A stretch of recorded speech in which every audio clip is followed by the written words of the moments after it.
Hey, what's up, guys? X Morgan, and hold on. There we go. It's me! It's Stephanie. Oh my God, you guys, I'm so excited. Okay, X Morgan with My Spiritual Life. I've got Stephanie from My Great Spiritual World joining me today. Stephanie is like my BFF forever. And get this, she is joining us for this video tonight, even though she just had surgery 2 days ago. So, Stephanie, thank you for being here. I hope this helps you feel less stir crazy. If you're watching this live, comment where you're watching from. And yeah, we really are excited today to talk about the pressure song from the movie Encanto.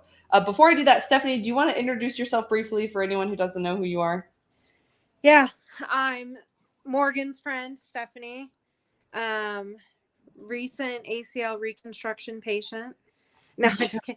And I have my YouTube channel, My Great and Spacious World.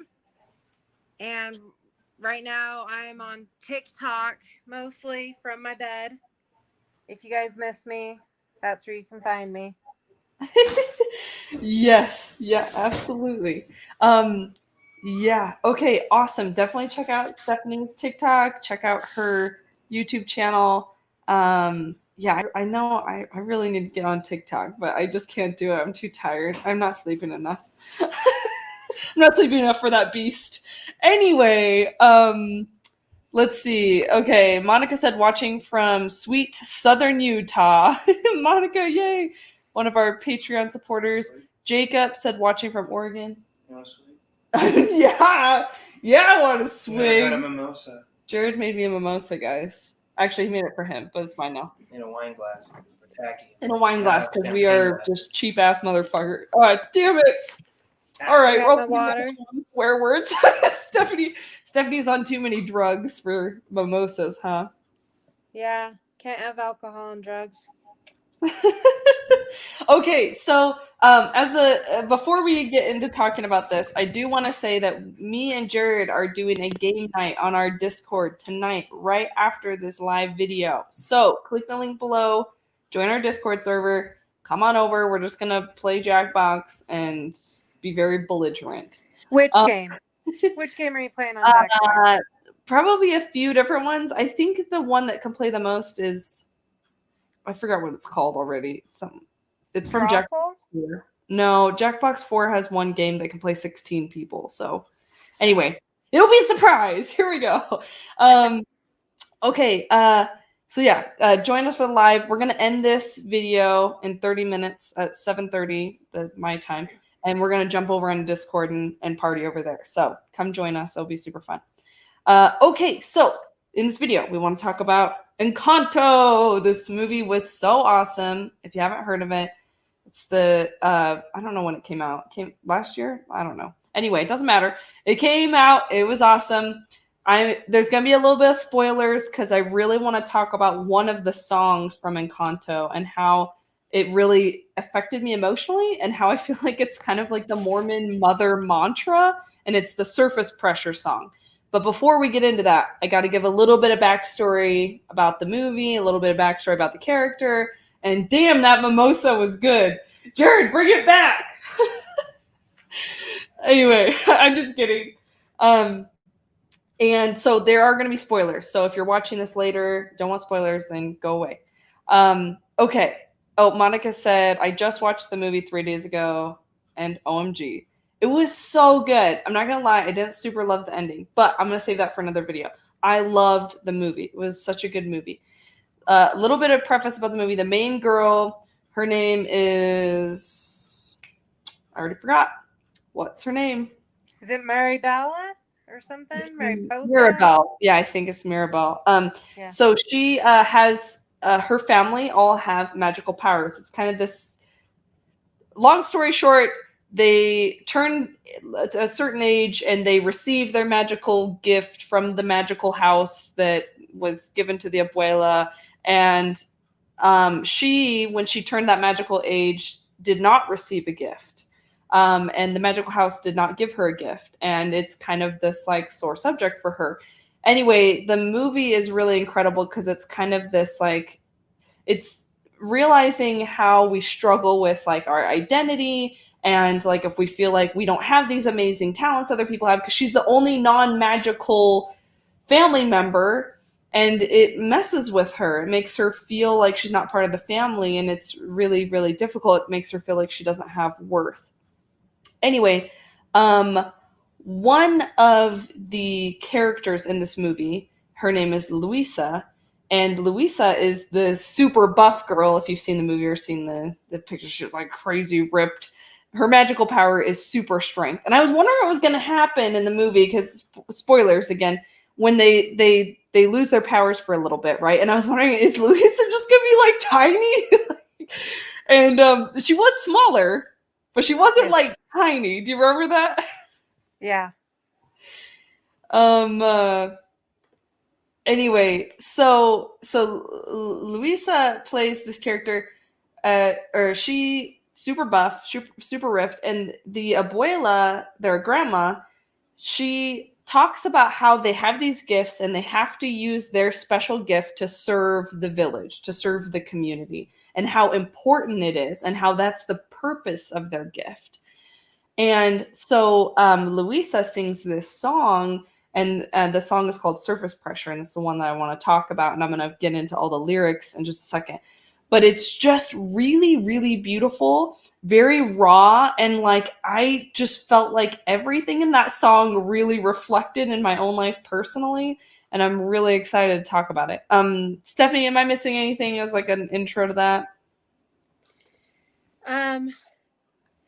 One thing that I like about the movie is they all have their gifts, but it shows like how their strengths are also their weaknesses. It's their strengths almost limit them and pigeonhole them, and we're going to see that with Luisa as we're talking about the lyrics.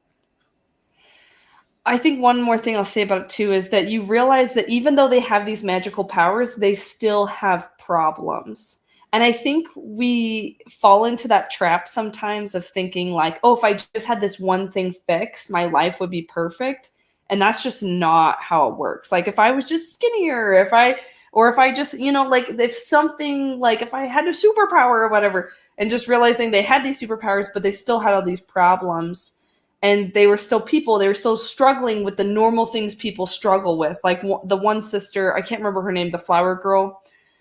She like was just so beautiful and like perfect, the golden child. And yet like there was kind of this like, she still felt like this pressure to be this certain way for everyone. And it was really toxic. It was just very, very toxic for her. So really, really interesting. Like, okay, magical powers don't fix everything. They made the characters very real, like real struggles. And is very relatable.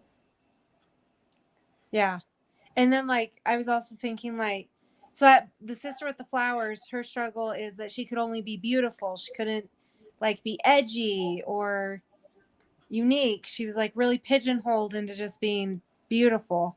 And then like her cousin who can hear everything, she's really good at like listening, knowing all the behind scenes stuff, empathizing with people, but like she's carrying everyone's secrets and she's never seen. So it shows like there's like no balance in these superpowers. That's perfect. Okay, let's get into it. I'm so excited. Also, thanks, Jared, for your 10 out of 10 would hit that comment. Thank you. Hopefully he was talking about me. All right. Here are the lyrics to the song Surface Pressure from Encanto. It starts off, I'm the strong one. I'm not nervous. Because Mirabelle is like, hey, like stuff is going on. Are you okay? They're worried about the magic. The magic seems to be having problems at this point in the movie. And they're worried about it. She's asking Luisa about it. And Luisa's like, no, I'm not nervous. I'm tough. I love this. I'm as tough as the crust of the earth is. She is really strong. And most of the scenes, she's carrying like 18 donkeys, like above her head.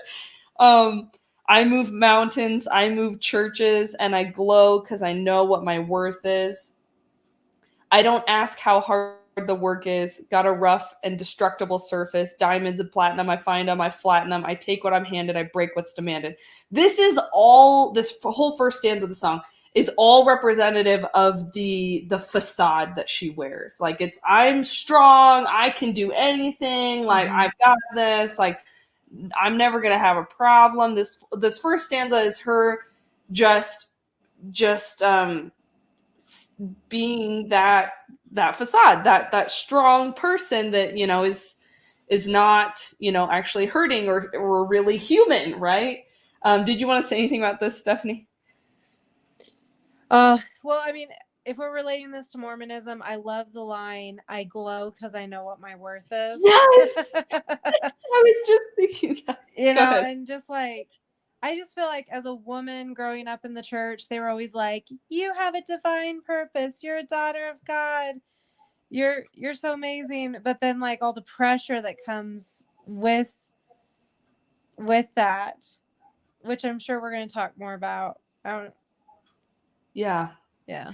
No, that's perfect. And I remember thinking too, there was always like this, like when there was kind of this notion, I don't know if you guys had this as much as I did.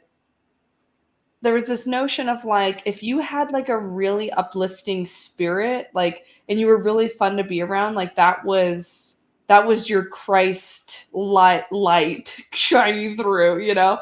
And it's interesting to be like, yeah, okay, I'm happy and I'm you know, I'm this shining light for people and it's because of Jesus, and that it kind of robs you of that, like, oh, actually maybe this is like a good part of my identity, like personally, like maybe I'm a really loving person or a really fun person. Like, no, this is like directly measured by how much spirituality is in my life, like specifically religious spirituality.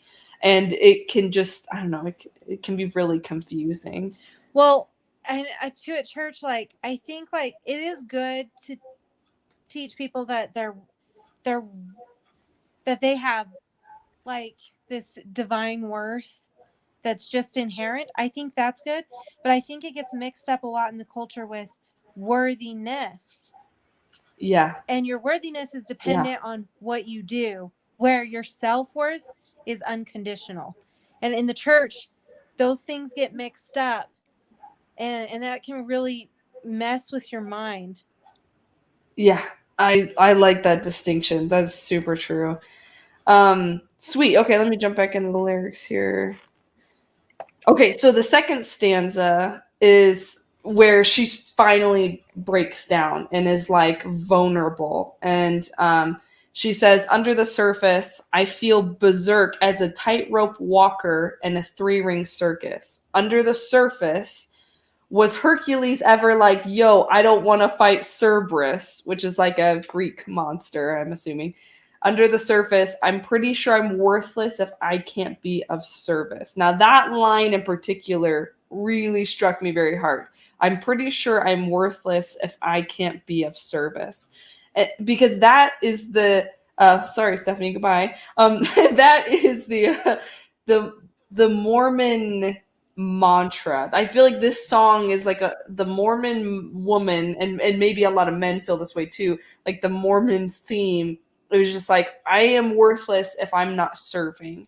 And that is so toxic. I hated how they would say, if you're having a bad day, just do service for someone. Because here's the thing, it's not bad to do service. It's good. And sometimes it can be good to get you out of your funk. The problem is when that's the only thing you're taught to do. And that is the only thing you're taught to do.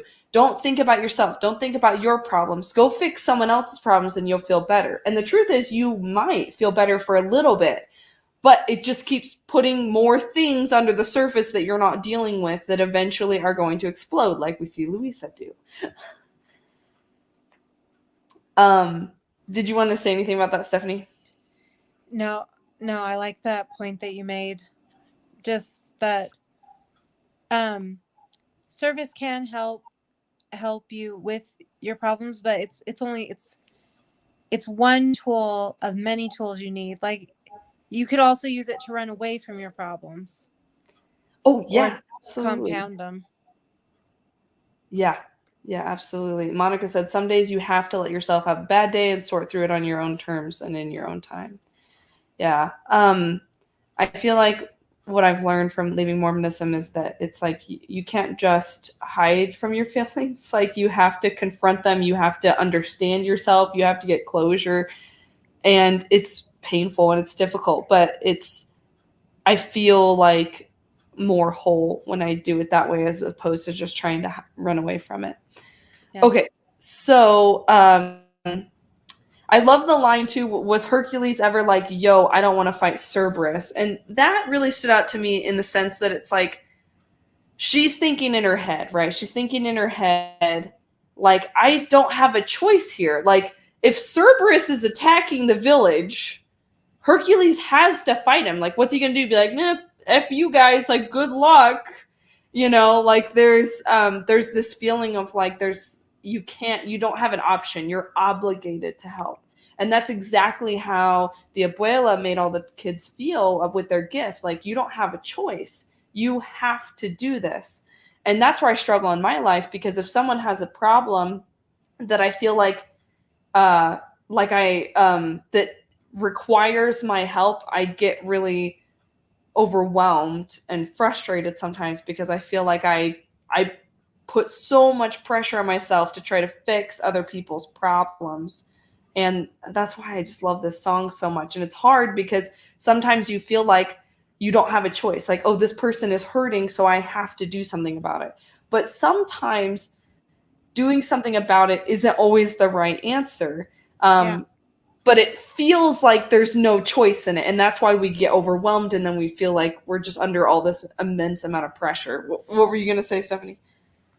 Well, I mean, we've talked about this a lot, just personally, about like when to help people and when not to help people. And yeah. So I'm connecting our past conversations, which I could not possibly sum recovering people pleasers here. Yeah. But I'm loving the connections that we're making here. So let's just keep rolling with it. Love it. Yeah, me and Stephanie, we talk a lot about that because we both have this background kind of like just too much people pleasing, too much over responsibility. So we talk about it a lot, like, where are the boundaries? What's the healthy line? Like, how much can you help people without hurting them? Because sometimes helping someone isn't what's best for them.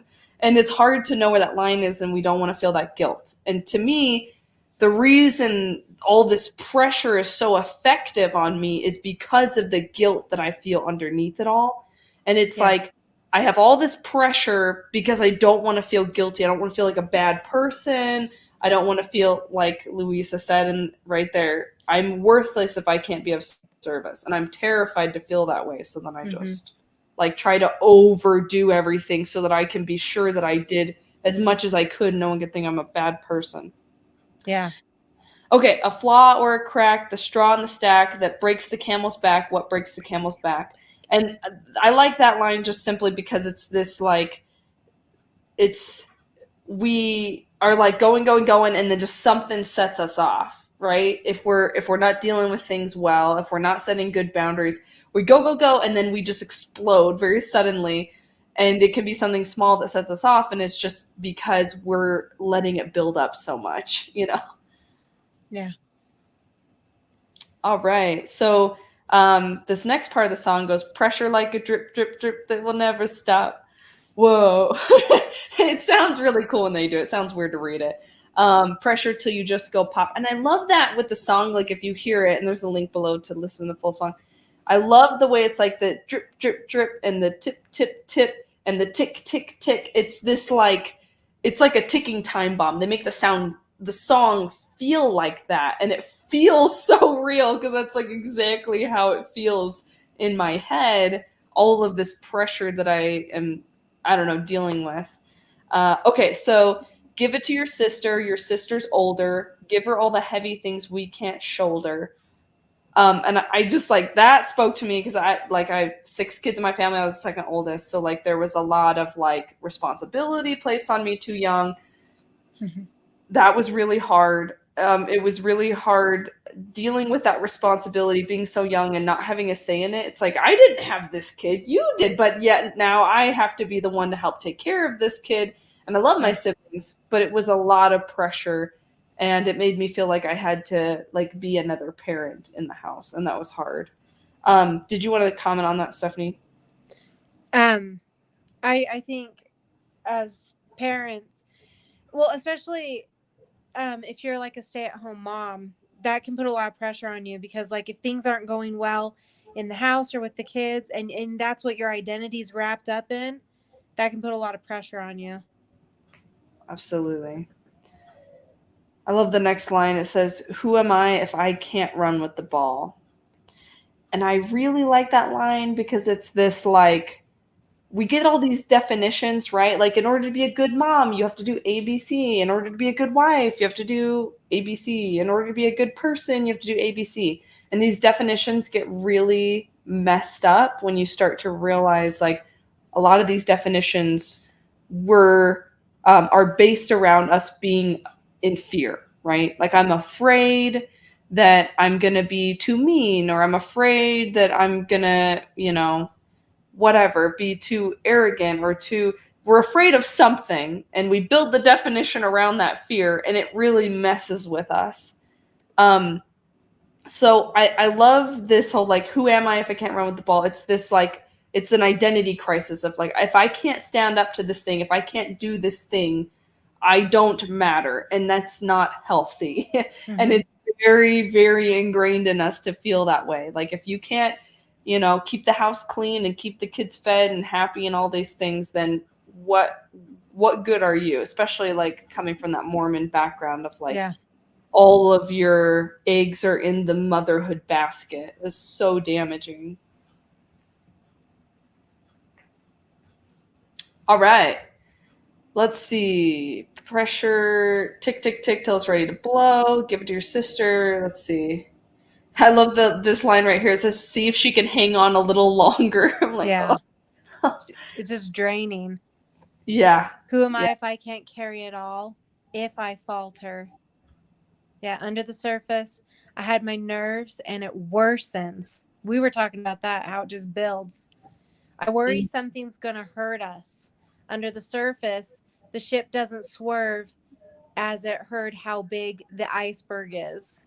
Under the surface, I think about my purpose. Can I somehow preserve this? So she's like losing her strength, and she's wondering if she has any purpose outside of being the strong one. Yes, I love that. And so, again, spoilers, there comes that part in the movie where they do lose their magical powers, and they have an identity crisis. The kids that have powers all are freaking out because this is all of who they are. This is their purpose, and that's how I felt when I left Mormonism, right? I was like, this was my purpose. This was my entire life. My entire life was being Mormon and going to the celestial kingdom. And like, it's scary when you let that go and you don't know what to replace it with. Yep. Yeah, it's terrifying. And to like have to deconstruct all your beliefs. And as you're deconstructing your beliefs, you're also deconstructing your identity. And then you're left kind of just like, who am I? Where am I going? What's the purpose of life? And having to rebuild that is a painful process. Yeah. I love that. Okay, so then do you want to finish reading this one, Stephanie? Line up the dominoes, light wind blows. You try to stop the tumbling, but on and on it goes. It's building. Yep. Just like we were talking about. Now this next part is really interesting. This is kind of like a bridge, I guess, in the song. Like the song changes in this part. Oh, actually, really quick, Jacob said this is complicated in Mormonism by leaders saying things like, if you leave, where will you go? Yeah. It's so triggering, right? Because it really is this feeling of like, you don't matter outside of this. And the truth is, a lot of us feel that way when we leave. And that's why it's so hard to leave, because it's like, yeah, how do we matter? Okay, we've just got a few more minutes left, so I want to read this part. But wait, if I could shake the crushing weight of expectations, would that free some room up for joy or relaxation or simple pleasure? But instead, we measure this growing pressure, keeps growing, because all we know is, and it kind of goes back to that pressure like a drip, drip, drip.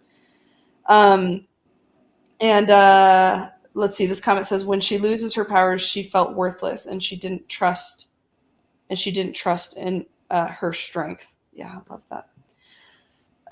This stanza I think is so interesting to me because this, like, what if we could just take this weight off and just enjoy life and just like enjoy the simple pleasures of life.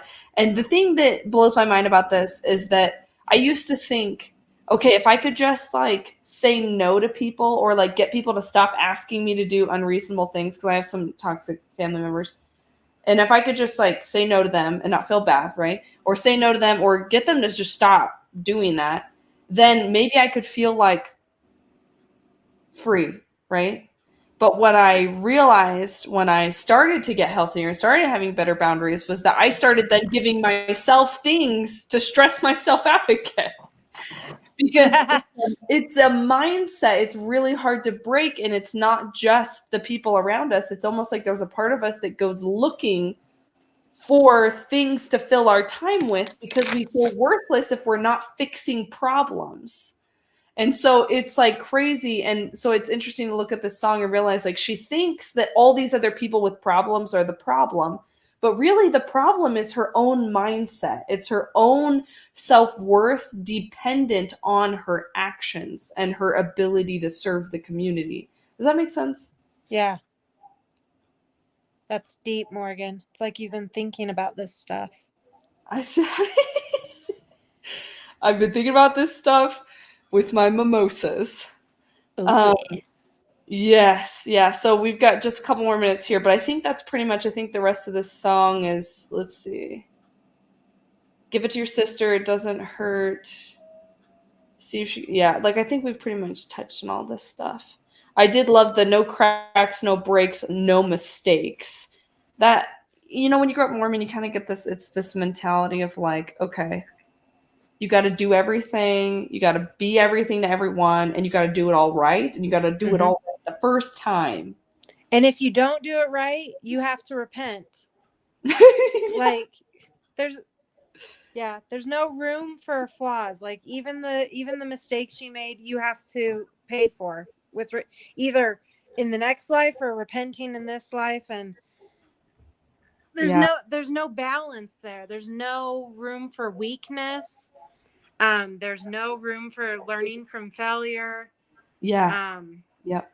Yeah, the pressure to be perfect can be absolutely crushing. It's so funny, like you look at Luisa, the one thing in the song, and you realize she is so strong physically. Yeah. And she tries to be that strong emotionally, but it's a different kind of hard, And I don't know, I just love the way they presented this song and presented her character. I love the way it was like, okay, here I am. No, I'm fine. Because that's like what you're supposed to do. That's what you're supposed to say. But then it was like, okay, we lifted the lid and it was like, okay, here's what's really going on. And it was just really cool to see. Yeah, I love that song. If anyone has any more comments about that song, otherwise we are about to jump over to game night, and Stephanie has got to go. Yeah. Thank you for being here, and yeah, I'm sure we'll do more lives again sometime. Thanks for inviting me. And then I just wanted to drive home a point that came to me just as we were talking about this, and that is that I think the church mixes up your like worth, which never changes, like as a person, with worthiness, which in the Mormon church is earned. And if you're always trying to earn your worth, then you can't like be solid in yourself. You can't be at peace with yourself. So I think the biggest thing for me moving out of the church and not having the church validate my worth, but me look in the mirror, validate my worth, has been the most helpful thing for me. And I can handle being weak. I can handle my weaknesses because I realize that is what makes me a person. That's the whole of me. I don't have to just be strong. I can be weak, and I don't have to be perfect. I can make mistakes. And reclaiming that has been really nice. Hard, but nice. Right. I think that's yeah, because like it almost feels like leaving the church is just the beginning of the journey, and then it's like, okay, now how do I reclaim like my self-worth and my self-confidence and like my ability to say no and all those things. Anyway, all right, cool. Well, Stephanie, I'm gonna let you go, and then I'm gonna jump over to Discord in just a minute.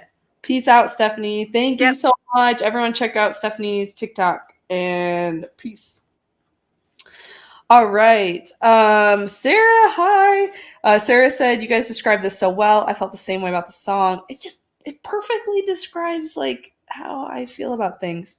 And Stephanie, you're pulled out now, so you can just hang up whenever. Okay. And then Monica said, you can be your whole self unconditionally.